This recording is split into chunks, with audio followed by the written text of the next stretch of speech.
Hey, Push Nation, it's Mr. Smith. It's been a long day, but we've got a lot to cover tonight, real crucial information, so let's dive right into it. In tonight's Fireside chat, we're going to be talking about the third and the fourth Great Awakening.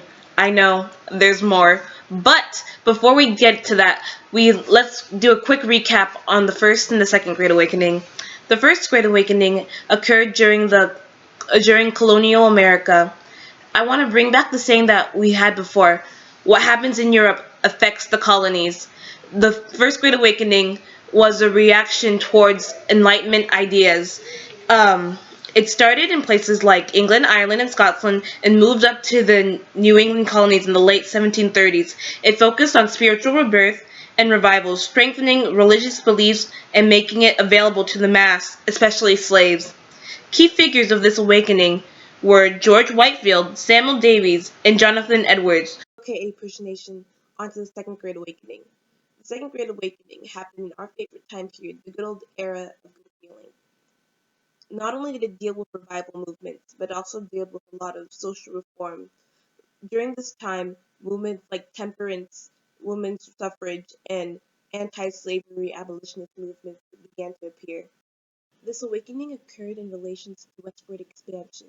So we have a whole bunch of revival movements occurring in the New England territories, spreading westward into areas like Kentucky and Tennessee. One place I want to drag your attention to is the burned over district in New York. Because of the building of the Erie Canal,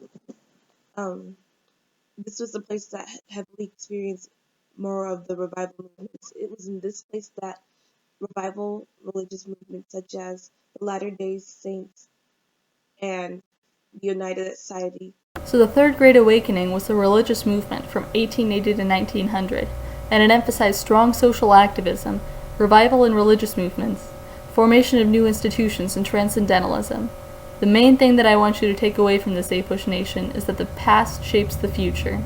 The Third Great Awakening was able to come about due to the social inequalities that were present during that era. Remember, this isn't long after Reconstruction, and all of this is happening in conjunction with the women's suffrage movement and Gilded Age politics. Just a little synthesis for you guys there. These social barriers provided the catalyst for an era of reform. There was also a change in the mindset of the American people, away from the individual and towards society. They started to see issues like racism, poverty, and corruption as problems created by society rather than the result of the sins of an individual, and they started looking for ways to fix them. That shift in ideology kick-started major reform movements that really defined the turn of the century. Reformers championed child labor restrictions, compulsory elementary education, and the protection of women from exploitation in factories. Prohibition and women's suffrage were integral parts of this era. Happy Culture Day, Push Nation. The spiritual basis for the Third Great Awakening was the growing focus on the preparation for the second coming of Christ. This is a Christian concept that believes that Jesus will return to earth again. The Third Great Awakening had extensive effects in the religious sphere. It helped inspire a worldwide missionary movement with growing missionary activities inside the United States and around the world. It also created new sects, such as the Holiness, Nazarene, and Christian Science movements. Due to this mass mobilization of people, Christian colleges rapidly proliferated and became respected institutions for providing Christian education to young men and women. Institutions such as the YMCA became a force in many cities like Philadelphia and Chicago, providing Christian training and ministry for young men and women. Other denominational youth groups such as the Epworth League, Methodist, and the Walter League, Lutheran, were formed. The principle of fundamentalism, aka a strict interpretation of the Bible, was also established during this time period. Most importantly, the Third Great Awakening was associated with the social gospel movement, which helped apply Christian principles to social issues, tying one's personal salvation to their service and good works. This relates back to the central theme of the Third Great Awakening, strong social reform through religion. Lastly, in the Third Great Awakening, I'll be briefly reviewing Transcendentalism. The Transcendentalist movement emerged, as we've already discussed in class, as a protest against the general state of culture and society. It championed individual belief and the connection between people and nature. Among Transcendentalists' core belief was an ideal spiritual state. Now, some prominent Transcendentalists many of whom you've already had the pleasure of being introduced to in class. Include Ralph Waldo Emerson, Henry David Thoreau, Horace Brownstein, Walt Whitman, and Louisa May Alcott. They were often not only leading figures in the Transcendentalist movement, but leading social activists as well. Thoreau, for example, spoke about racial issues in his poem The Last Days of John Brown, where he referenced John Brown's attack on Harper's Ferry. The Fourth Great Awakening began in the 1970s. It began as a response to the overconsumption and consumerist culture that had established itself in the 1950s. It urged people to reassert their morals in the face of temptations such as sex and drugs. It was marked by rising church membership, especially in Southern Baptist, Pentecostal, and Assemblies of God churches. In fact, in 1976, over 1/3 of Americans described themselves as born-again or evangelical Christian. As in other Great Awakenings, charismatic religious leaders brought attention to their sects. Fundamentalism was also a recurrent theme. However, there was a critical difference between this Great Awakening and the Third Great Awakening. In this Great Awakening, people shifted responsibility for social issues back to the individual.